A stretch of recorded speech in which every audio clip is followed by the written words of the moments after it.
Hello dear NEET students. Today I am here going to discuss about important question regarding glycolysis and Krebs cycle. So let's begin with the question number 1. Question number 1, that is RQ is basically respiratory current, which means number of CO2 produced upon number of oxygen consumed. So the ratio of CO2 upon O2, that is RQ. Question number 2, that is the end product of glycolysis that is pyruvic acid, which is a 3 carbon atom molecule. Question number 3, that is the site of glycolysis in prokaryotic cells. Here we have to remember that the glycolysis is one of the commonest pathway which is taking place in case of prokaryotic as well as in eukaryotic cells. So this is taking place in case of a cytosol. Which metabolic pathway is a common pathway in both anaerobic and aerobic respirations? ध्यान से पढ़ना है question को. यहाँ पे aerobic and anaerobic pathways को पूछ रहा है जो कि कॉमन है बोथ. तो that is a EMP pathway which is a common in both aerobic and anaerobic respirations. Option number C will be the right answer. Question number 5, that is which of the following occurs in glycolysis? Glycolysis में basically हम देखते हैं oxidation होता है. ठीक है, तो option number D will be the right answer. Question number 6, that is a terminal oxidation of one molecule of NADH gives. पुराने कंसेप्ट के अकॉर्डिंग अगर हम बात करते हैं that is 3 molecule of ATP produce होता है when NADH goes into ETS, that is electron transport chain या फिर सिस्टम में. ठीक है, बट नाउ जो न्यूअर कंसेप्ट है वहाँ पे हम देखते हैं कि 2.5 ATP मॉलिक्यूल प्रोड्यूस होता है. तो according to the question there is 3 ATP molecule will be the right answer.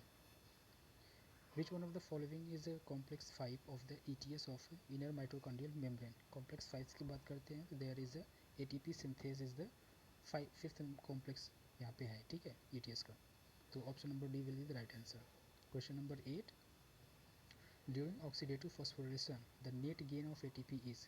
अब यहाँ पे कन्फ्यूजिंग पॉइंट ये है कि हम NADH जो हमने बताया अभी स्टार्टिंग में और we will take either 3 ATP or 2.5 ATP. तो यहाँ पे here we will answer according to the 2.5 ATP molecule is actually formed by the NADH and 1.5 ATP formed by the FADH2. So if we calculate all steps and then we will find there is 34 ATP will be produced during the oxidative phosphorylation. ठीक है, और so the option number C will be the right answer. Here the question says that which step is having a fermentation. तो यहाँ पे ABC तीनों के तीनों में क्या हो रहा है, ये तीनों के तीनों स्टेप्स क्या हैं, इन्वॉल्व होते हैं इन केस ऑफ फर्मेंटेशन. ठीक है, तो option number D A, B and C will be the right answer. Question number 10, identify करना है P, Q, R and S को. तो P हमारा क्या है, इनर मेम्ब्रेन स्पेस है. Q क्या है, दैट इज़ मैट्रिक्स है. R क्या है, NADH प्लस H प्लस है. और S क्या है, NAD प्लस है. ठीक है, ये माइटोकॉन्ड्रिया के इलेक्ट्रॉन ट्रांसपोर्ट चैन जो है सिस्टम जो है वहाँ से क्वेश्चन पुट आउट किया गया है. ये काफ़ी इंपॉर्टेंट क्वेश्चन है and many times this is asked that what is the Q, what is P, या फिर हम डायरेक्टली पूछ सकते हैं कि R एंड S क्या है. ठीक है.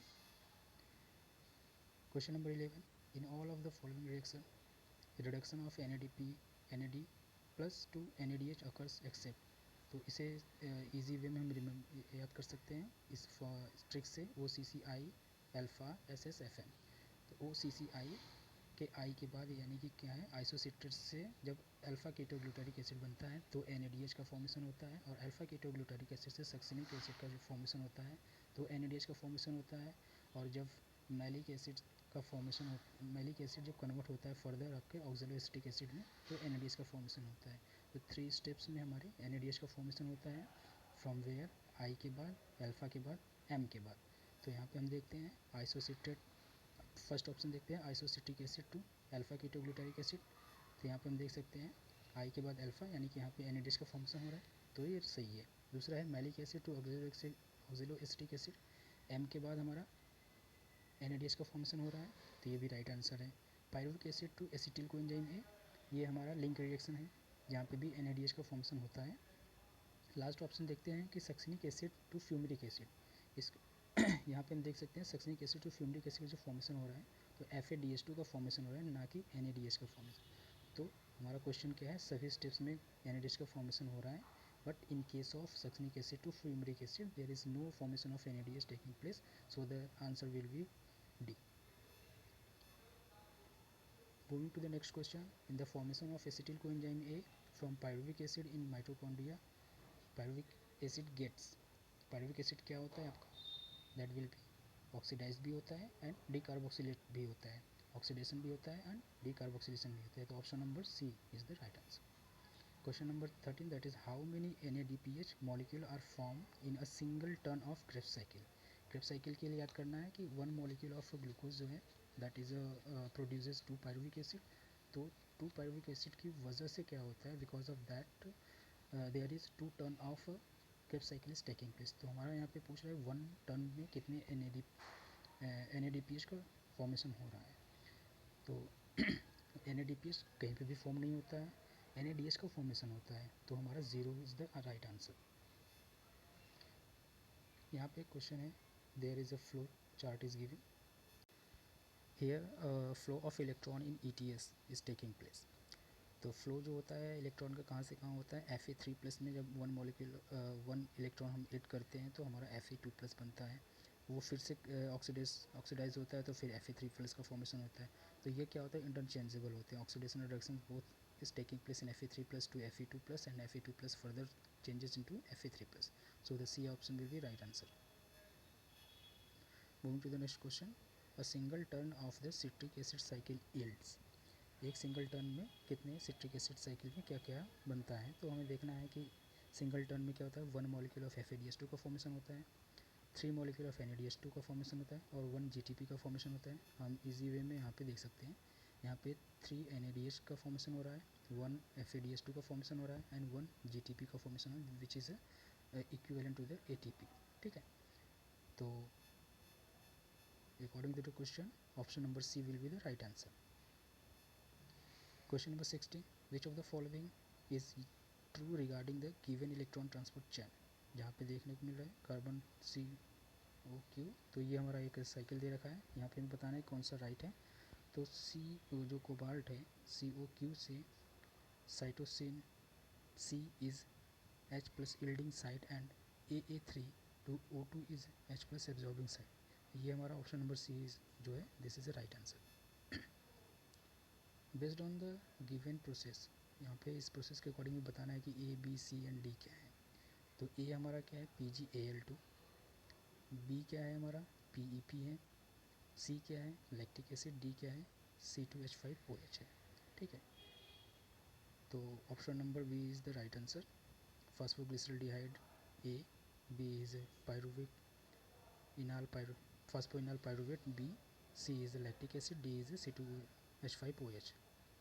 क्वेश्चन नंबर 18 जो है हमें मैच करना है ए को बी से, तो हमारा ए जो है ग्लाइकोलिसिस कहाँ पे होता है, माइटोकॉन्ड्रियल मैट्रिक्स में, this is wrong and match करना है हमारा तो ग्लाइकोलिसिस हमारा होता है साइटोप्लाज्म यानी साइटोसोल में, तो ठीक है A will go with 3. TCA cycle की बात करते हैं तो माइटोकॉन्ड्रियल मैट्रिक्स में TCA साइकिल होता है, ठीक है, और ETS जो होता है इनर माइटोकॉन्ड्रियल मेम्ब्रेन में होता है, तो ए B C and तो B option will be the right answer. Question number 19, during starvation RQ value will be, starvation की कंडीशन में हमारा RQ वैल्यू जो होता है लेस देन यूनिट यानी कि एक से कम होता है. ठीक है, यहाँ पे बात कर रहे हैं complete oxidation of 1 molecule of glucose yields. अब फिर से सेम टाइप का क्वेश्चन है कि एक मॉलिक्यूल कंप्लीट अगर ऑक्सीडाइज हो जाएगा तो कितने number of molecule of glucose में फॉर्म होगा. ठीक है, नंबर ऑफ ATP कितना फॉर्म होगा when complete oxidation of 1 molecule of glucose with air, तो according to the question 38 ATP हम यहाँ पे मार्क करेंगे, जबकि हमारा जो इसके पहले हमने क्वेश्चन देखा था वहाँ पे हमने 34 लगाया था. ठीक है, तो दोनों चीज़ें दो के दोनों क्वेश्चंस क्या हैं डिफरेंट हैं. कुछ सबस्ट्रेट लेवल ऑफ फास्फोरिलेशन भी होते हैं जहाँ पे हमें कुछ ATPs का फॉर्मेशन होता है, यानी वो ATS में जाते ही नहीं है, तो वो भी ऐड होते हैं, तो 34 में 4 ATP हमें अलग से ऐड करना होता है जो कि सबस्ट्रेट लेवल ऑफ फास्फोरिलेशन होते हैं, तो 34 + 4 that is 38 ATP molecule yields after the complete oxidation. Question number 21, oxidation of 1 NADH and 1 FADH2 respectively give rise to, तो 1 NADH कितना देता है 3 ATP एंड 1 FADH2 कितना देता है 2 ATP, तो option number A will be right answer. यहाँ पे क्वेश्चन है कि small protein that is attached to the outer surface of the inner membrane of mitochondria and act as a mobile carrier for the electron transport in oxidative phosphorylation. Is. तो हम question को अगर ध्यान से पढ़ते हैं तो हमें पता चलेगा कि जो आपका ऑप्शन नंबर सी है, that is a cytochrome C between complex 3 and complex 4 के बीच में होता है, ठीक है। Cytochrome C is between complex 3 and complex 4, that is the right answer. Here the 23rd number question, the connecting link between glycolysis and Krebs cycle, that is the what is oxaloacetic acid. Oxaloacetic acid is the connecting link between glycolysis and Krebs cycle. Question number 24 एक diagrammatic based question है, जहाँ पे हमें find out करना है ए क्या है and B क्या है। So according to this question, A is a mitochondrial matrix and B is a inner mitochondrial membrane है, ठीक है। तो B option I think will be right answer. Last question for the session. A is the site of complete oxidation of pyruvate by the stepwise removal of all the hydrogen atoms, and B is the CO2 molecules are released in the above process. A क्या है फिर हमारा यहाँ पे, that is the mitochondrial matrix is the site of complete oxidation of pyruvate, and B is the above, and B is the CO2 is actually formed in case of a mitochondrial matrix. So the option number A will be the right answer, that is A is a mitochondrial matrix and B is a 3 CO2 molecule are released in the above process. So stay tuned with us and do like, share and subscribe to the page, and if you have regarding any questions to any topic, then you can ask me. Thank you so much.